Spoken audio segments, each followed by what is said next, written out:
আমাৰ ৩ নম্বৰ হেউৰাখা গাঁও পঞ্চায়ত সভাপতি হিচাপে আপুনি নিযুক্ত হ'ল? হয়, নিযুক্ত। ভোটিং হৈছিল নেকি? ভোটিং নহয়, কেনেদৰে হ'ল?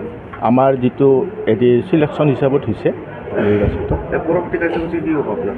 ভৱিষ্যতে আমি চিন্তা কৰিছোঁ গাঁৱৰ কথা, গাঁৱৰ যাতে সুৰক্ষা হয় আৰু লগতে আমি গাঁওখনক যাতে আমাৰ যিটো পঞ্চায়তৰ প্ৰাপ্য বস্তুবিলাক সুচাৰুৰূপে দিব পাৰোঁ, তেওঁলোকক হিতাধিকাৰীক আৰু ৰাইজক যাতে আমি সুচাৰুৰূপে চলাই নিব পাৰোঁ, তাৰ কাৰণে আমি প্ৰতিবদ্ধ হৈছোঁ। আৰু আমি গোটেই আমাৰ দলটোৱে লগ লাগি আমি পঞ্চায়তৰ যিমান সদস্য আছে সকলোৱে লগ লাগি আমি যাতে ৰাইজৰ মংগলাৰ্থে কাম কৰিব পাৰোঁ, তাৰ কাৰণে আমি চেষ্টা কৰিম।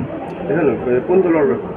আমি এনে বিজেপি ছাপোৰ্টৰ বিজেপি দলৰ আটাইকেইজন সদস্য বিজেপি আছে।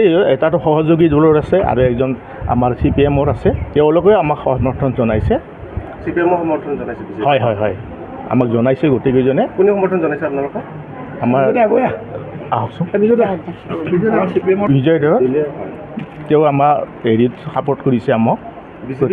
হয় হয় হয়, আংশিকভাৱে ছাপোৰ্ট কৰিছে তেওঁ। আমাৰ যিহেতু আমাৰ দলৰ মানুহখিনিক হিচাপত তেওঁ কৰিছে, দল হিচাপত নহয়, কোনো এটা ৰাজনৈতিক দল হিচাপত কৰা নাই।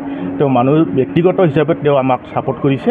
গতিকে আমি তেওঁক ধন্যবাদ জনাইছোঁ যে এনেকৈ যাতে আমি তেওঁলোকৰ লগ লাগি গোটেইকেইজনে আমি প্ৰত্যেকজন ব্যক্তিয়ে সদস্যই লগ লাগি যাতে আমি গাঁওখনৰ ভালদৰে মংগলময় কাম কৰিব পাৰোঁ, সুচাৰুৰূপে চলাই নিব পাৰোঁ, তাৰ কাৰণে মই গোটেইকে ধন্যবাদ দিলোঁ। আৰু লগতে মই আমাৰ এই যিটো নিৰ্বাচনৰ বাইদেউ আৰু ছাৰ BDO ছাৰকো ধন্যবাদ জনালোঁ, যাতে আমাৰ এই হেৰিখন ভালদৰে সুচাৰুৰূপে পৰিচালনা কৰিলে, তাৰ কাৰণে তেওঁকো ধন্যবাদ জনালোঁ।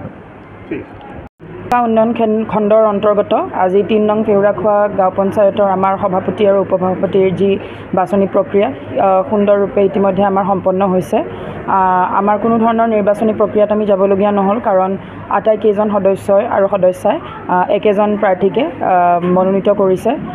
সভাপতিৰ আসনত জয়যুক্ত হৈছে আমাৰ শ্ৰীযুত বাণীকান্ত নাথ ডাঙৰীয়া, আৰু উপসভাপতিৰ পদত যিহেতু মহিলাৰ বাবে সংৰক্ষিত আসন আছিলে উপসভাপতি ৩ নং ফেউৰাখোৱাৰ বাবে, সেয়েহে তাতে আমাৰ শ্ৰীযুতা কৃষ্ণা দেৱী শীল ডাঙৰীয়ানী তেখেতক সকলোৱে মনোনীত কৰি জয়যুক্ত কৰিছে। কোনো ধৰণৰ একো অসুবিধা আমি নাপালোঁ, খুব সুন্দৰভাৱে সকলোৰে সহায় সহযোগিতাৰে আমি কাৰ্যখিনি সম্পন্ন কৰিলোঁ। ধন্যবাদ। আমাৰ প্ৰক্ৰিয়া আজি আৰম্ভ হৈছে 7 তাৰিখে, আমাৰ 10 তাৰিখলৈকে আছে। আমাৰ 10 তাৰিখৰ ভিতৰত আটাইকেইখন পঞ্চায়তৰ আমাৰ সদস্য সভাপতি উপসভাপতি বাছনি হৈ যাব।